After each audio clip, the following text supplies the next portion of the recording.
السلام عليكم. موضوع الصلاة موضوع مهم جدا جدا يا جماعة، ان احنا نعود اولادنا على الصلاة بس بطريقة صحيحة، بطريقة تخليهم يحبوا الصلاة من قلبهم، بطريقة يخلوهم هم اللي عايزين يصلوا، مش بيصلوا خوف من الاب، مش بيصلوا خوف من ربنا. ربنا لازم نخاف، بس لازم الاول نبقى طالبين حب ربنا لينا ورضا ربنا علينا. ازاي اوصل لابني الحته دي؟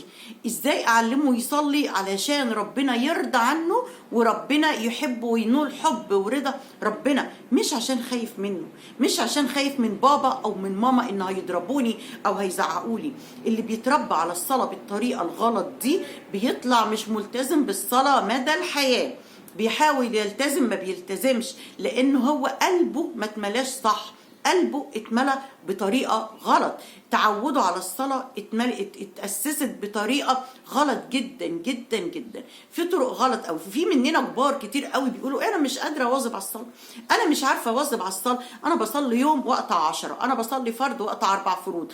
فيعني احنا ليه في ناس كده؟ لان انت من طفولتك ما حدش علمك صح، ما حبيتيش الصلاه صح، ما عرفتيش اهميه الصلاه صح. فما نعملش ده مع اولادنا ونحاول ننقذ الدنيا. وطبعا احنا بنبدا نعلم الولاد الصلاه من 7 سنين، وممكن من قبل كده يا ريت كمان، لان طبعا هيبقى افضل جدا لو من 5 سنين كمان علمناهم. قبل كده السن الصغير بيقفوا جنبنا ويقلدونا وكده، لكن نبدا الجد الجد الجد ان احنا خلاص هنسال عن الصلاه من 7 سنين. طيب ازاي بقى نعلم ولادنا الصلاه الصح؟ في انواع كتيره جدا بنستخدمها غلط. نعرف ايه الغلط اللي احنا بنستخدمه.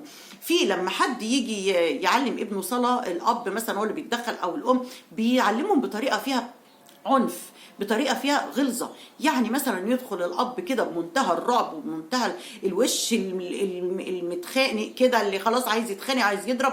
ها يا ابني تعالى، صليت النهارده ولا ما صليتش؟ صليت الظهر ولا ما صليتش؟ صليت العصر ولا ما صليتش؟ الام تطلع وهي ماسكه العصايه في ايدها، مين اللي ما صلاش؟ انا عايزه اعرف مين اللي لسه ما صلاش. صليت ولا ما صليتيش؟ صليت ولا ما صليتش؟ الابن هيعمل ايه في حاله زي دي؟ الابن لو ما صلاش او البنت لو ما صلتش هيكذبوا، ما هم خايف يتعاقب، خايف يتضرب. المنظر بتاع الاب ده وهو داخل بالعنف والشده بتاعته دي، الابن هيعمل ايه؟ هيكذب، يقول صليت يا بابا، عشان يهرب من العقاب. ويبقى دي اول غلطه احنا بنغلطها. فاحنا ما نتلككش لاولادنا ونعملهم بعنف، وبعد كده نبقى عايزين ان هم يصلوا وعايزين ان هم يواظبوا على الصلاه ويصلوا بحب.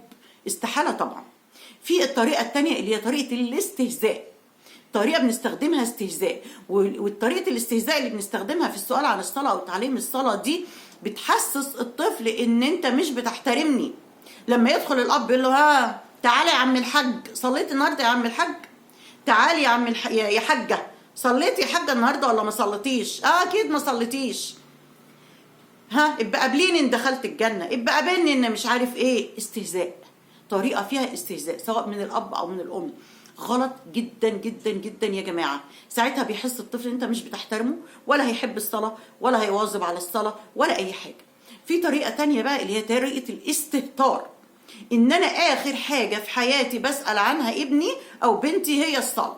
يدخل الاب من شغله او الام تسال، او الاب مثلا لو طول النهار بره يدخل يسالوا على كل حاجه. رحت الدرس، رحت التمرين، سمعت كلام ماما النهارده، كلت الاكل بتاعك، ها قول لي بقى عملت كذا وكذا وكذا. واخر حاجه يفتكرها هو انت صليت النهارده؟ فيحس الطفل ان ايه، او ابنك او بنتك يحسوا ايه؟ يحسوا ان الصلاه دي حاجه مش من الاولويات، حاجه ماهيش مهمه كده، ده بابا سالني عليها كده في اخر القعده. فطبعا لازم اول حاجه يسال عليها الاب اول ما يدخل بيته، لو انت اب فعلا صح وان انت فعلا بتربي صح، اول حاجه تسال عليها ابنك اول ما تدخل من البيت، ها يا حبايبي من صلى؟ ودي هتبقى الطريقه الصح اللي احنا هنستخدمها، اللي هي الطريقه المتوازنه. هنعلم ولادنا الصلاه وهنحببهم في الصلاه ونعودهم على الصلاه بطريقه متوازنه، لا فيها عنف ولا فيها استهزاء ولا فيها استهتار. امال فيها ايه؟ فيها اهتمام وفيها حب. زي ايه؟ اول ما يدخل الاب، او مثلا لو الاب مش متاح ان هو مسافر مثلا، او مش موجود، او مثلا بيجي متاخر والولاد بيكونوا نايمين، يبقى ده دور الام، هي اللي هتعمل الكلام اللي انا بقوله ده. اول ما هيدخل من الباب هيسأل السؤال ازاي بمنتهى الابتسامة ووش مبتسم. ها يا حبايبي، مين اللي لسه ما صلاش؟ اللي لسه ما صلاش مثلا لو داخل بعد العصر، مين اللي لسه ما صلاش العصر يا اولاد؟ شفتوا طريقة السؤال؟ شفتوا ملامح الوش؟ استحالة الطفل هيكذب لانه مش خايف، انت ما عرضتوش وحطيته في وضع خوف كده، هو مش خايف فهيجاوب عليك بصراحة. لو ما صلاش، انا لسه بابا ما صليتش، هوب اجري بسرعه، يلا اتوضى والحق الصلاه بسرعه، ربنا هيزعل منك، وقت الصلاه هيعدي، اوعى ابدا عشان تاخد حسناتك كامله، يلا بسرعه يا حبيبي، يلا بسرعه يا حبيبتي.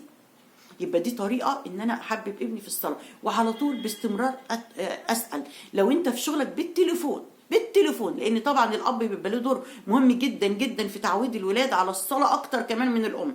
ساعات الام بتشتكي تقول انا اصلا جوزي ما بيصليش، ودي كارثه من الكوارث.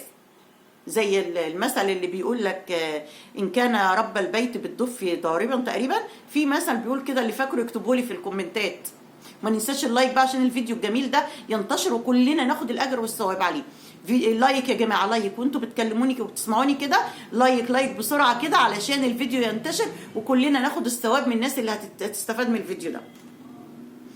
طيب فلما الاب يكون مش بيصلي، لا حول ولا قوه الا بالله، ده بتبقى مشاكل كبيره جدا في البيت جدا. الام بتصرخ فعلا من عدم التزام الاب بالصلاه. فانت هتحاولي معاه مره واثنين وثلاثه مع جوزك بالحسنى، ما ينفعش، انت ما انتش مسؤوله عنه، تتجي لاولادك انت بقى وتنتبهي لاولادك عشان ما يطلعوش زي باباهم. تاني حاجه نسال ولادنا ونحببهم في الصلاه برضو ازاي؟ ممكن يبقى بالطريقه الاولانيه، ها مين اللي لسه ما صلاش يا حبايبي، ونجري بسرعه كده ونطبطب عليهم والكلام ده.